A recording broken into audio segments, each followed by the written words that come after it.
Em 2035, robôs são usados como empregados dos humanos. Para manter a ordem, esses robôs possuem um código de programação que impede a violência contra humanos. Quando o criador desses robôs aparece morto e o principal suspeito é justamente um robô, surge a preocupação. Esses robôs são realmente seguros?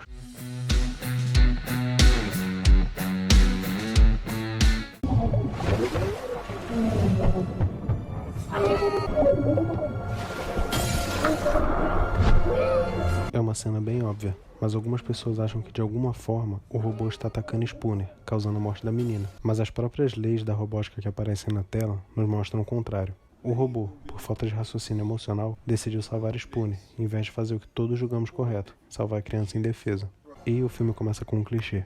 Ele faz toda a sua rotina de exercícios e depois molha todo o banheiro enquanto toma banho sem cortina. Na rua, Spooner flagra um robô correndo com uma bolsa e presume que ele esteja roubando, mas não estava. Fica clara a aversão que ele tem pelos robôs, chegando a ser irracional até. Afinal, o que um robô faria com uma bolsa? Mas dá pra compreender como ele chegou nessa conclusão. Dá até pra ouvir uma pessoa gritando. Ei! Ei!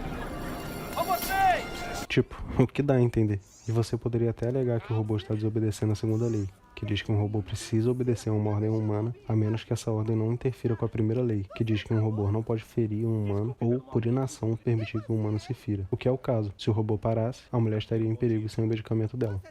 Spooner vai para a delegacia onde trabalha. Depois de tomar uma bronca do superior por causa do ocorrido com a bolsa, ele recebeu uma ligação e vai até o local para saber o que aconteceu. Você está no saguão do piso da garagem. Favor usar os elevadores para ir direto ao saguão principal. Ela precisava mesmo falar isso? Eu acho que era evidente que ele tinha que pegar o elevador. Me deixou bem incomodado. O cientista criador dos robôs acabou de suicidar. Spooner faz algumas perguntas e vai até o laboratório dele investigar. O que exatamente você faz aqui? Minhas áreas são robótica avançada e psiquiatria, embora me especialize em interfaces do sistema nervoso humano para acelerar o programa antropomorfológico da USR. O que exatamente você faz aqui? Faço os robôs parecerem mais humanos. Não era mais fácil você dizer isso? Não, na verdade, não. Era sim. Esse filme é de 2004. Faz tempo, mas os efeitos e o CGI são bons pra época. Escorpião Rei é de 2002 e é assim. Tem jogos de videogame com aparência melhor. O robô foge e tenta se reparar. Spooner e Souza vão pra onde suspeitam que o robô tenha ido. Robôs! Eu não quero que se mexam. Confirmem a ordem. Ok, a primeira lei diz que não podem ferir ou permitir que o humano se fira. Mesmo que Spooner tenha mandado eles não se mexerem, eles não deveriam tentar impedir que Sony arremessasse Spooner desse jeito? Sony é preso e levado para interrogatório. Um robô consegue pintar uma bela obra-prima? Você consegue? De verdade, é uma fala interessante, mas não significa nada. Por falta de provas, Sony não pode ser preso e precisam liberar o robô. São 46. Meu Deus, quanto de inflação ao ano seria necessário para 2 cervejas custarem tanto assim? Spooner vai até a casa do cientista, que convenientemente está marcada para ser demolida na manhã seguinte, mas de repente a máquina começa a demolir a casa. Estranhamente, a máquina não tem nenhum critério de destruição, ela só destrói. Aliás, o critério é destruir exatamente o cômodo onde Spooner está. Não é assim que demolições funcionam. E afinal de contas, Dr. Lenin morre e logo em seguida a USR já está demolindo a casa dele. Isso é no mínimo suspeito demais. Mas Spooner não questiona a respeito. Como que esse cara é um detetive? Depois da demolição, Spooner vai à casa de Susan, mesmo que ele não saiba o endereço dela, afinal, ela não falou em momento nenhum. Spooner comenta sobre achar que Lenin descobriu alguma coisa da USR e estava sendo monitorado por isso. Eles discordam e Spooner vai embora. No dia seguinte, Spooner vai à casa da avó. Futuro melhor, maior e mais brilhante. Mais rápido. A oferta é por pouco tempo. Tirando o Sony, que claramente é uma anomalia, os robôs não deveriam ter emoções alguma. Então por que esse robô parece triste? E por que esse daqui parece desconfiado? Talvez ele seja um dos robôs que estavam na fábrica. Eu podia seguir suas migalhas até a escola. Migalhas de pão. Gigi, você é um gênio. Me surpreende ele só perceber isso agora.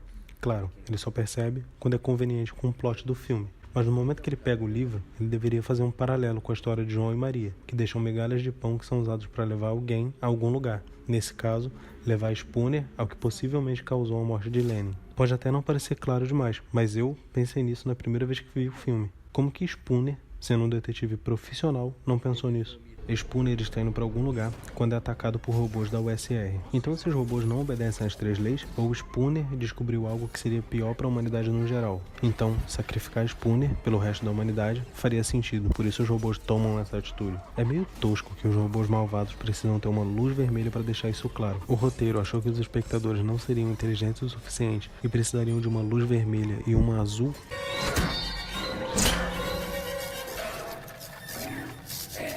Ok, isso até se torna previsível a partir de certo ponto do filme, mas não deixa de ser uma revelação. E pra mim, o jeito como foi revelado tira tanta expectativa, deixou o fato até menos importante. Sem falar que podemos ver uma cicatriz nesse braço desde o primeiro minuto do filme. Mas pelo menos isso dá sentido à cena anterior, onde ele disputa com um robô o controle do volante. Um robô super forte que consegue inclusive arremessar pessoas. Mas ele também tem um braço robótico, então faz sentido. O robô se queima logo em seguida e a polícia chega. Spooner está em casa e Susan vai vê-lo. Legal como ela usa o cabelo diferente de como usava no começo, mostrando que agora ela pensa diferente de como pensava no começo. Spooner conta para Susan como ele perdeu o braço e por que não confia nos robôs. Ele também explica para ela sobre o plano de Lenin, de deixar pistas para ele seguir e sobre como ele acha que Sonny é uma dessas pistas. Spooner e Susan vão até Sonny, que explica para ele sobre o sonho que ele tem, em que Spooner é visto no topo de uma colina libertando os robôs. Interessante como ele desenha usando apenas linhas verticais e horizontais. Bem robótico. Robert planeja destruir Sonny, e Susan diz que ela mesma fará isso. Enquanto isso, Spooner investiga o local do desenho de Sonny. Por que será que os robôs, quando armazenados num local vazio, eles se agrupam ao invés de ficarem sós? Realmente podemos ver os robôs agrupados de um mesmo lado do container. Mas isso era óbvio. Sonny aparentemente é desativado.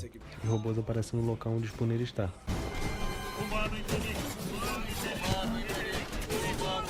Os robôs que ele tanto odeia agora lutam para salvá-lo. Legal. Mas se esses robôs não são mais usados e ficam guardados aqui, como eles se mantêm carregados? O plano maligno dos NS5 é colocado em prática e um caos começa nas ruas. Ei, eu tô falando com você, ô robôzinho! Esse cara tomou uma pancada forte o suficiente para ser arremessado por uns 10 metros. E essa é a cara que ele faz? Sem dor? Sem uma costela quebrada? Spooner tem um plano e vai até a base da USR junto com Susan. Chegando lá, eles encontram Sonny. Acho que nem o próprio filme acredita que Sonny tenha sido desativado naquele momento, mas os roteiristas esperavam que a gente acreditasse. 2.880 degraus, detetive. Por favor, guarda essas informações para você mesmo. Sem guarda. Eu entendo que teve uma elipse gigante aqui para que a gente pudesse ser poupado de assistir uma cena infinita deles subindo a escada, mas isso não poupa eles de terem subido a escada. Então por que eles não estão cansados e nem suados ao mínimo?